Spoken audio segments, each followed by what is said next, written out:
I just turned 30, and while that seems kind of scary, I'm also in a really good place in my life right now. And when I look back on my 20s, I think how pivotal they were. It was an incredible decade, a whole third of my life.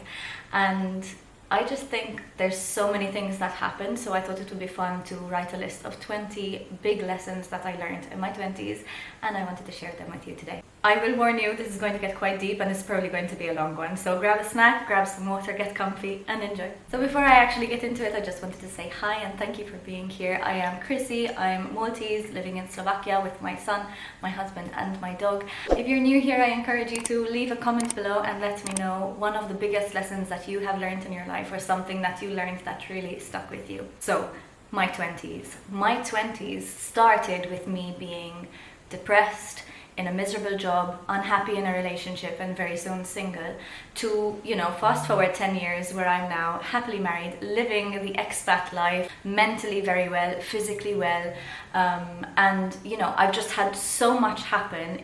It feels like an eternity, but then I just think like it's been 10 years, it's weird. But yes, throughout my 20s I have experienced depression, anxiety, OCD, I've been unemployed, I've been broke, I almost committed suicide. I've had health complications, injuries, surgeries. I've failed at many things, and I just think that there's so much that I can take from my 20s. So without further ado, I'm going to get into the 20 lessons that I have learned. So the first one is a good one, and this is something that I really live by. It's you can't pour from an empty cup. I've always been a giver, and I used to just give so much that I had nothing left to give. And I remember my first therapist, who I went to actually when I was 20, he had told me that you can't pour from an empty cup, and it was the first time I ever heard that, and I was like, that is a beautiful way of looking at it, because yes, I would give and give and give, and I was so caught up on being a good friend, on a good daughter, a good sister, whatever, and I just wanted to do so much. Even in my job I did so much more than I had the capacity to, and I had nothing left for me, and no wonder I was depressed, It's just, I think that growing up it was always about doing things for other people and not putting yourself first, and when you hear that all the time, it just becomes a part of your reality. And so now I am very much like, listen, my cup is empty. I need to do something for me. I need to fill my cup, and that is definitely something that has changed my life for the better. The second one is gratitude first, apologies second. And this was another thing that my therapist had told me. I remember I'll tell you what happened. I had an appointment and I had to reschedule it. And then on the day I was running late, and I told him, like, could you sort this out? And he changed me with another appointment, and it was like a big hassle. And I was late, I ran up the stairs, I was panting, and I was like, I'm so sorry for the hassle that I caused. And this man, this therapist, he was like a big teddy bear, and he just looked at me and he smiled, and with all the grace in the world, he just said, go back outside and come in, and instead of saying, I'm sorry for the hassle, tell me, thank you for fixing the appointment for me. Thank you for making arrangements for this to happen. And that blew my mind. I never ever used to think, how can I say thank you instead of saying sorry? I've always been an over-apologizer. I'm very much like, I apologize for my existence most of the time. I try really hard to work on it. It is obviously a work in progress, like everything else, but I now try to think, when I'm going to say sorry, I think, is there a way that I can say thank you instead, or thank you first? And it's a really nice mindset to have. Number 3, we're getting deep, guys. Other people's happiness is not my responsibility. Again, I'm a giver, I'm a people pleaser. I was always very happy to make sure that other people were happy and forget my own happiness. But what I didn't realize until recently, and again, I'm still working on this, is other people's happiness is their own responsibility. And I know that some people can have this infectious vibe around them that, if they're not happy, then it kind of makes you unhappy, and then you're just doing whatever you can to help them feel better. But that is not our responsibility. We have to support people, sure, but it is not our job to make them happy. Our happiness is our own responsibility. So I think that's a really important one, and I wish I knew it sooner. Another one that I wish I knew sooner. These are all, they all kind of mesh into each other, and you're going to learn a lot about me, I guess, from these things. But boundaries. Boundaries are as liberating as they are scary. Boundaries are terrifying to me. I don't think I ever set a boundary until I became a mom. And the first boundary that I ever actually remember setting was when Ben, my son, was born. I told my husband, Chris, I said, I don't want our parents coming over, and I don't want anyone touching him. No one is going to hold him until I feel ready. And I felt so strongly about that, and I was shaking postpartum as well. But I remember just being so terrified at their disapproval and their upset over my boundary. But I had to convince myself, like, listen, this is my son, this is my home, this is my rules. And if anyone doesn't want to respect that, they are not welcome in my space.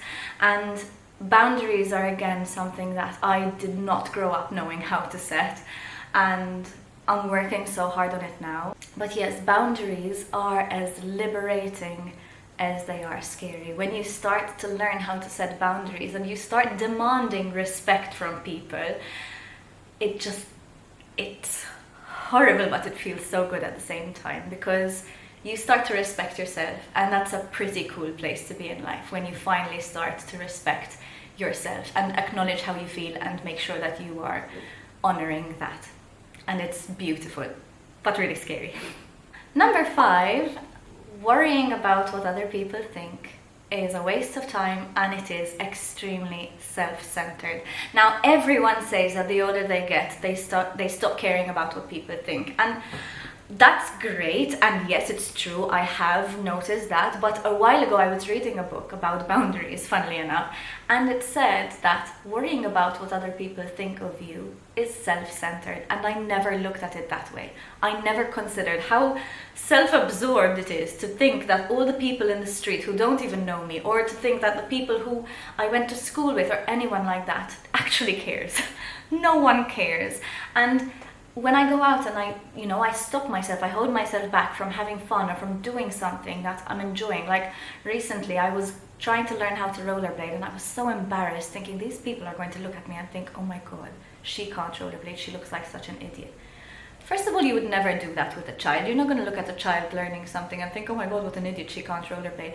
And also, what do I care? What difference does it make to me what other people think of me?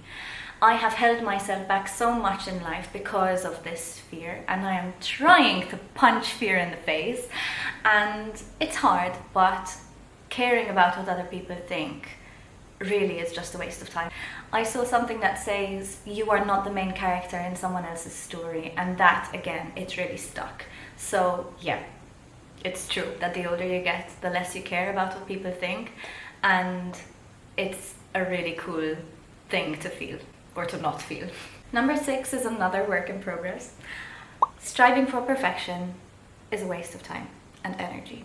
I am a massive perfectionist, and I struggle so much if something isn't just right. And even when I think of something, like to make this video, I have stalled, and now I'm going to be late to pick up Ben, but I've been delaying this because I need the list to be right, and I've written this list and I've removed things and put things back on, and I'm sure that I'm going to miss something important, and right when I publish it, right when you're watching this, I'm going to be thinking, I forgot to say that one. But it doesn't have to be perfect. It just needs to be something. It needs to be good enough. It needs to be done. Just whatever, just anything at all. I waste so much energy, and I have so many things that I haven't done, and I've held myself back because they weren't going to be good enough. I'm trying really hard to let that go, but seriously, it is a waste of time and energy. Number 7, my favorite number. This is a cute one. Being sensitive is beautiful, and it can be powerful. Something that I've come to learn is that our insecurities can actually be something that we use as our strengths.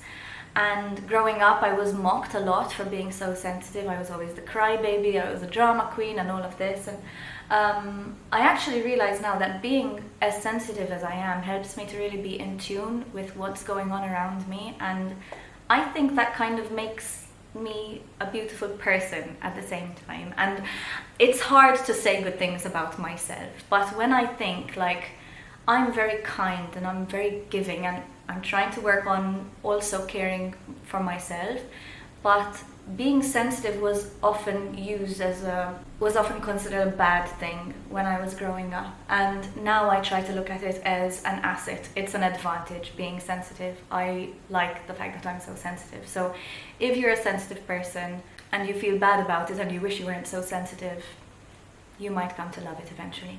Number 8, this is a big one. You never know if you never try. There are so many episodes in my life where this just really rings true, and some of the ones that I will share with you, I don't want to take up too much of your time, and I also don't have too much time left, but you can, if you are faced with something that you have to decide on, you can either say no and spend your whole life asking what if, or you can try, and if it doesn't work out, you figure things out and you move on, and at least you would know. And this happened with when I took up a scholarship to go and study at a college in the UK. It ended up being the worst decision of my life, and it really messed me up in many ways, but I'm still glad that I did it, because if I didn't, I would have spent my whole life mourning something. I wouldn't even have known how bad it would be. I'd have, romanticized the idea and built it up and just spent my life regretting not doing it. And it's the same with moving here. I'm recently an expat. We just moved to Slovakia about 6 months ago, and we were terrified, yes. Sometimes you just have to take the leap, and you just, you have to try, because you really won't know if you don't try. Number 9, on the flip side of that, sometimes leaving and letting go is the braver thing to do. If you are in a situation where something is damaging you, it's just not serving any good purpose for you, or it's causing you harm, leaving is better than staying. A lot of people think that it's weak to let go of something, to say bye to something, to drop out of something. It's so brave. It's so hard to go against the current. And, this is, again, going to the UK was so bad for me. It was one of the most damaging decisions that I've made. It just didn't work out. And I could have stayed. I was meant to do a 3-year course. I left after 8 months. And people probably thought, hearing what people think, people probably thought, oh, how weak she is, like she's not strong enough, she doesn't have the stamina. I was very unwell. And leaving was the best decision I made. When I was 20 and I was miserable at my job, so miserable that I was completely depressed and I almost ended my own life, I left that job. I didn't have backup. Again, this happened when I was 25. I was harassed at the workplace. I didn't have another job prepared for me. I had to leave, because going back to that office, I couldn't. I would walk in and have a meltdown, and I handed in my notice. And I left, and leaving can be the best decision that you ever make. So if you're in a course that makes you miserable, if you're in a job that makes you miserable, if you're in a relationship or a friendship that just makes you so miserable and there's nothing that you can do to make it any better, leaving is very often the better thing to do. A quick note on this is another therapist of mine had told me this, and it really stuck with me. And she said, "You are not a tree." And so whenever I'm feeling really stuck in a situation and I think there's no way out, I tell myself, you are not a tree. You can move. You can leave. And it's a really cute little way to think about it. So if you are stuck, you're feeling stuck, you are not a tree. You can move.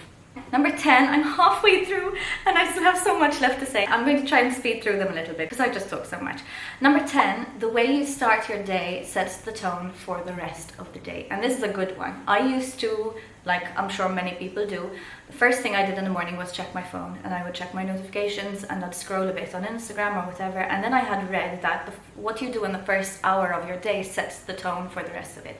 So when you open Instagram and you're scrolling and you're watching reels and stuff, you are giving your brain constant dopamine hits, which means that for the rest of the day, that's what your brain is going to be seeking. Whereas if you put your phone aside for the first hour of the day, which is what I do now, you drink some water, you make your bed, you get dressed, you do something, you start being productive, that is going to set the tone of productivity for the rest of the day. And it is amazing how impactful it is. Number 11, if something is wrong with you, there is a reason for it, and you are not the problem. This is a very wide, a very loose statement. There are many ways that I could apply this, but if, for example, I'm just going to use the example of trichotillomania because that's something that was very true for me. If you have a disorder, if you have a problem, you are not the problem is the problem. You separate yourself from that and you find out what is causing that problem, what trauma is there, what issues are there, what illness, what food, I don't know, anything. Like, it could literally be applied to so many different things. But you as an individual are not the problem is the problem, and separating yourself from the problem can really help you through it. Number 12, similar to the people's happiness not being my responsibility, my healing is my responsibility. Healing from trauma, healing from past struggles and past hurt, that is my responsibility. Would a sorry from other people who might have hurt me help? Maybe, but ultimately it comes from me. We have to take the blame off people, and we have to move away from that. And the only way that we can do it is to work through it. So therapy, constantly working on growth and self-development, and remembering that it is our responsibility and no one else's. Even if people caused us harm, it is not their responsibility to fix it, it is ours. Number 13 is you cannot complain about something if you're not proactively doing something to change it. Again, there is a certain amount of things where this can really apply. Obviously, if I'm complaining about the situation with the environment and I'm doing what I can for it, but the world is still going to shit, there's only so much that I can do. But what I mean is, if I am, which I do, sit down on my butt and eat chocolate and don't do any exercise, and I complain about the cellulite on my thighs or the fact that I'm gaining weight, I can't, because I'm not trying to help it. If I'm constantly like drinking a lot of water, which as you can see I don't, I'm trying. If I drink enough water, if I eat a good balanced diet, if I move, if I exercise, if I take care of myself and I'm not seeing any results, then I need to look into what is the problem. But still looking into it and seeing how to change things is doing something about it. You cannot be complacent and complain. And that's a good one. Like, I think every time I complain about something and I think, what am I actually doing to help this situation? I'm not. So let me do that instead rather than complain. And it helps to just take the weight off a little. But yes, complaining about something that you're not trying to change is a moot point for my friends, lovers out there. Number 14, the right friendships will last. I think in the teenage years you go through so many different friendships and you make lots of friends and you're not sure which are going to last. You don't even know if you like the people that you're hanging out with. And then in your 20s, maybe you kind of start to fizzle through them and you're still meeting people along the way and wondering what friendships are worth investing in. And the one thing that I want to say is the friendships that are meant to last will. I have friendships that are, 15 years strong. I have friendships that are 25 years strong and still going. And there are friendships that I'm making now that I think have the potential to be lifelong friendships as well. So, there are people who I completely, we just kind of went separate ways and there's no hard feelings. We just, it wasn't working. And then there are friendships that kind of fizzled out and then they reignited somewhere along the way, which is also really beautiful. So I just think that the friendships that are meant to last will, and they can do so effortlessly. Friendships are not the same as a relationship, like, husband and wife. That takes work, but in a friendship I think effortlessness is really beautiful. So the right friendships will definitely last if they're meant to. Number 15, there is more to life than looking good. I wasn't sure if I would include this one, to be honest, but I decided to because I wanted to do one about how we look. Many people say that in their 30s they care less about what people think and they care less about how they look. It is true. I am now in the place where when I look at my thighs, I just think, it is what it is. I wouldn't be caught dead getting out of the house without shaving my legs when I was in my teens and 20s. I don't have my legs out much now. I'm usually in jeans, but if I go out and I'm wearing a dress and my legs aren't shaved, I don't really care. Like, if someone's going to get offended because I've got some hair on my legs, you know. Again, I shouldn't care. It's not my problem. So there is much more to life than looking good. Having said that, looking good, making an effort, has always been something very important to me. I never felt pretty growing up, and I was always the one with a good figure. So there was a lot of pressure on that. And then the second I would gain a bit of weight, and especially during pregnancy, I really struggled with this, and postpartum. Oh my goodness, I struggled so much postpartum with just looking at myself. As soon as you start to see changes, it can really mess with you.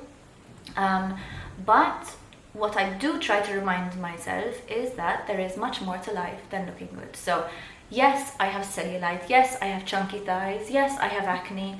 Yes, I don't think that I have the nicest face in the world, but I don't really care because I'm a good person.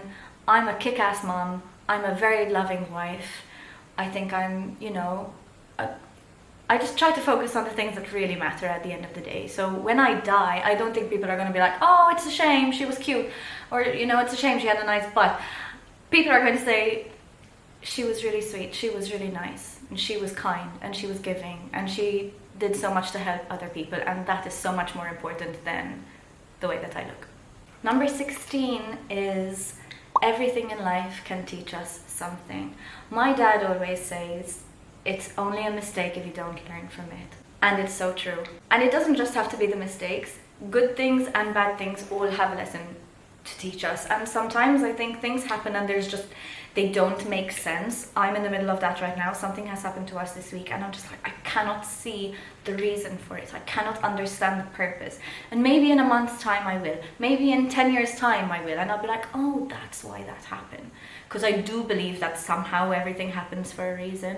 But even whatever it is, there's always something that you can take from it. So when you're, you know, kind of stuck in something and you're feeling really down about it, I just kind of try to shift my perspective to, okay, what can I take from this? What can I learn from this? And it just helps me to kind of sail through it with a little bit of grace. And speaking of mistakes, number 17 is you can make mistakes even when you're being careful. I have recently, especially since I've become a mom, a lot of things changed in me since I became a mom. You just see things differently in life. I have been focusing a lot on you can make mistakes because you're human. Humans make mistakes. I put so much pressure on myself to not make mistakes and I beat myself up when I do. And I'm like, dude, you're a person, you're a tired mom, you're doing so many things, you can make a mistake. But what I also want to really focus on is you can make a mistake even when you're being careful. Does it mean you get away with it? No. Mistakes have consequences. Everything that we do has a consequence. But automatically, I think when you do something wrong, when you make a mistake, people are going to tell you, oh, you need to be careful. You need to be more careful. Oh, next time you should have been careful. It doesn't mean that you weren't being careful. There have been things that I have done where I was being so careful and I still messed them up. And I'm like, come on, I was trying so hard. And then if someone tells you, oh, well, you should have been careful or you should have been more careful, you just feel like this. And you just feel like my best isn't good enough. Well, sometimes my best is not great. And that's okay. And we can mess up. And this is becoming a therapy session. But yeah, you can make mistakes even when you're being careful. And it's okay to make mistakes. You own up, you take accountability, you find a way to move on, suffer any consequences that come with it. But at the end of the day, everyone makes mistakes. Number 18, a quick note on finances, because I had to put money in there somewhere. Before you spend a big amount of money, do a lot of research. I have never been well off. I get by, we do okay. I don't come from a rich family. In general, we just kind of always got by, which is great. I'm very grateful for that. And there are certain purchases that I have made in my life, which in hindsight were not the best of choices. I won't go into too much detail, but I wound up buying 2 wedding dresses because I was rushed into buying the first one and I regretted it almost instantly. And I paid it off and then I just couldn't see myself walking down the aisle in that dress and I ended up buying another one. I still have the other one, it's for sale, haven't managed to sell it, so if you're interested in buying a really beautiful wedding dress that I just, wanted a different style, hit me up and I will send you information about it, because it's a really beautiful dress, I just wanted a different style. So yes, do your research. The 3-in-1 stroller set that we bought for Ben, really expensive. It's amazing quality, it's beautiful, I fell in love with it. Was it the best choice? No. Is it good?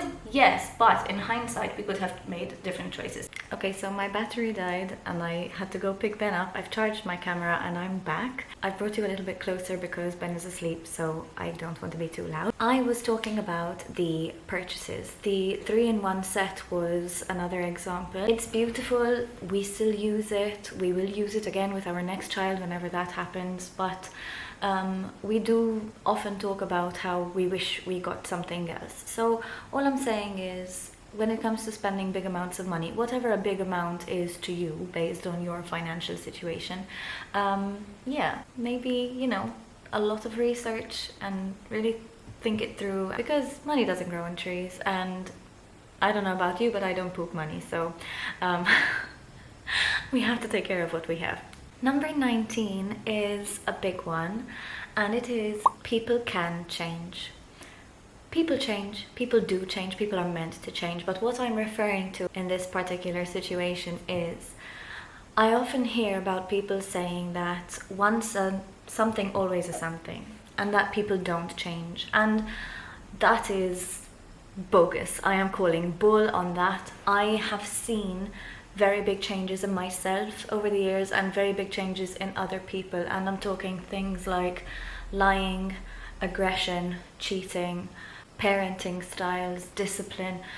There's so many things that can change about a person. Criminals can change, you know, people who are addicts can change, and there's just this idea that people don't change, and it's not true, and people definitely can. And I think that, you know, if there's something in yourself that you want to change, you absolutely have the capacity to do it, so make sure that you do. And if there's someone who is trying to work on something that they are changing, we support them, we help them out. Not our responsibility to change them, but people can absolutely change. So when someone tells you, oh, people never change, don't believe them, because they can. Not everyone does, not everyone wants to, but people can definitely change. And that's amazing. And the last lesson, number 20, this is another big one. Follow your gut. If there is something that I have learned, well, clearly there's many, but if there's something that I've learned throughout my life, it's that you have to follow your gut instinct, because sometimes you just know. And a lot of people talk about motherly instinct, and that is so true, but even in general, like, this has been something that I've found to be really true from when I was a teenager. Sometimes you just know that something's not right, and it can be something, you know, big, something small, something like a feeling that you get not to do something, or I don't know. But listening to what your gut or what your heart really tells you is so underrated. You can get the advice of all the people and all the doctors and scientists and scholars and lawyers and teachers and literally whatever it is in relation to what it is that you're talking about. But at the end of the day, sometimes we just need to listen to ourselves. I have saved my life by doing that, and I am forever grateful to myself for listening to what my gut told me rather than what the advice around me was. And just because I like odd numbers and I think the number 21 is cute, I thought I would add a little bonus one, and that is, whatever happens, things will be okay. You deserve to be here. I deserve to be here. We are put in this weird world for a reason. So, you know, we're a work in progress. We grow as we go. And yeah, things will be okay somehow. Eventually, whenever, they will be okay. So those are my 21 life lessons that I've learned in my 20s. I hope you've enjoyed this. I would love for you to leave a comment below and let me know what lesson you have learned, or if there's any of these that you really relate to, or something that I said that maybe really struck you and you would like to carry it forward as well. And on that note, I would like to thank you again so much for watching, especially if you're still here, because it's been a long one, I know. And I will see you in my next video. Until next time.